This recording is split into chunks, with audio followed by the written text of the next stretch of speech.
Welcome students, I welcome you all in Northeast PSC. Now today's session we are going to study or discuss about the PYQ 2021 जो कि आपका CHSL का. Okay.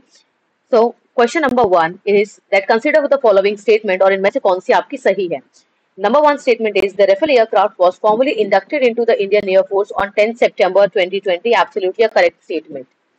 Statement number 2, that is Rafale is an anti-ship and a nuclear deterrence fighter aircraft, which is a wrong statement. So according to this हमारा जो option number 1 है that is correct. Only the statement A is correct. और Rafale हमने students कहाँ से लिया था हमने फ्रांस से. Okay. Coming to the question number 2, that is Ranthambore National Park is situated in which particular state? जो हमारा Ranthambore National Park है वो कौन सी state में है? Okay. So the correct answer for this question is Rajasthan. Rajasthan में student आपका ये एंड देन आपका सरिस्का बर्ड सेंचुरी. जो हमारा सरिस्का बर्ड सेंचुरी है जो ये है ये दोनों के दोनों यहीं पर है प्लस क्लियोलाडियो नेशनल पार्क भी. Moving to the third question, that is which of the following lake is the largest freshwater lake in India formed by tectonic activities? Tectonic activities के थ्रू जो हमारी इंडिया की लार्जेस्ट जो volcanic lake है basically tectonic lake है वो कौन सी है आपकी?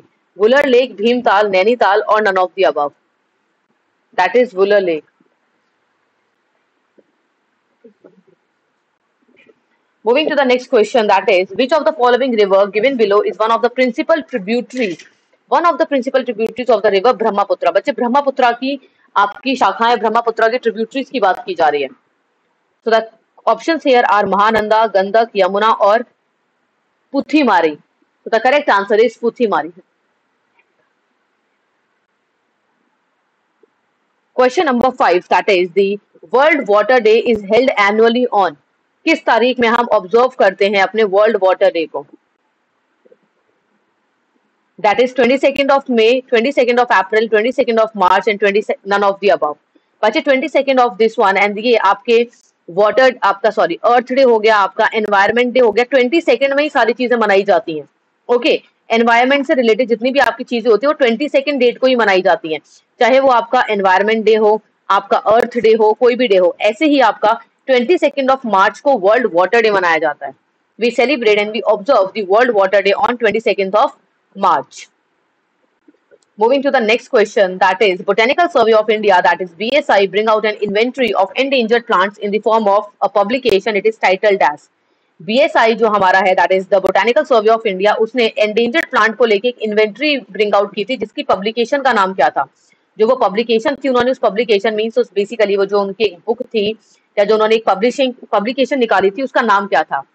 That book is known as red data book.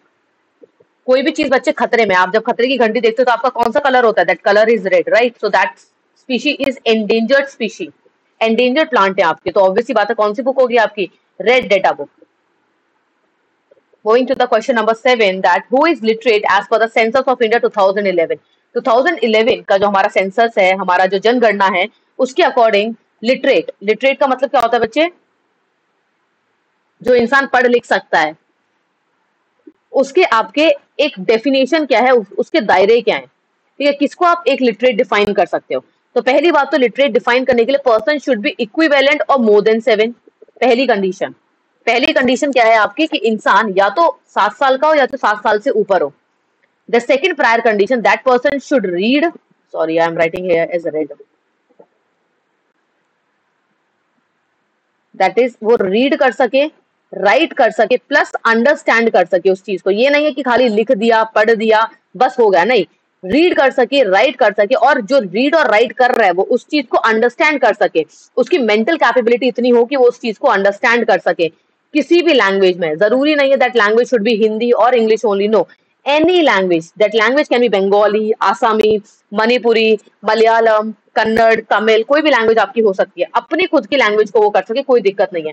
A person who is age of 7 or above, who can read, write and understand that particular concepts or the mathematical calculation as well. Okay, normal आपके mathematical calculations को भी समझ सके, normal understanding कर सके चीजों की, that person is known as a literate person. Okay. Moving to the question number 8, that is consider the following statement A and B about national flag of India. हमारा जो नेशनल फ्लैग है उसके बारे में कुछ स्टेटमेंट्स यहाँ पे दिए गए हैं. Statement A is that is rectangular in shape. Yes, our national flag is rectangular in shape, absolutely correct. The second is इसका जो हाइट और विड्थ का जो बच्चे रेशियो है, the ratio between the height and the width of our national flag is basically 3:1. Okay, that is wrong, which is 3:2. क्या है आपका?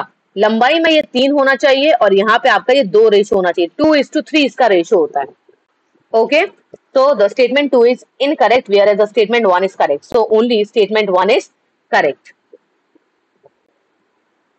Moving to the next question, that is question number 9. Which of the following award is the lifetime achievement award when it comes to sports? Sports में आपका lifetime achievement award कौन सा है? Here the options are Dhyanchand award, राष्ट्रीय खेल प्रोत्साहन पुरस्कार, Tenzing Norway National Adventure Award, and none of the above. Okay, so बच्चे that is Major Dhyanchand award जो आपका है that is the highest when it comes to sports. ठीक है, स्पोर्ट्स में जैसे इंडिया के अंदर में आपका भारत रत्न है, राइट? भारत रत्न हमारा सबसे हाईएस्ट अवार्ड है हमारी कंट्री के अंदर में. ऐसे ही जब स्पोर्ट्स का वर्ल्ड आता है, स्पोर्ट्स की बात की जाती है तो कौन सा है आपका? ध्यानचंद है आपका. Moving to the last question of this particular session, that is which of the following is India's first large research reactor of U-233 as a fuel?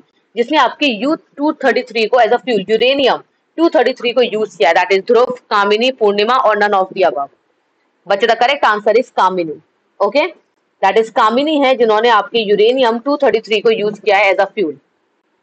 Thanks students, thanks for this particular session. We'll meet you in the another one. Thank you.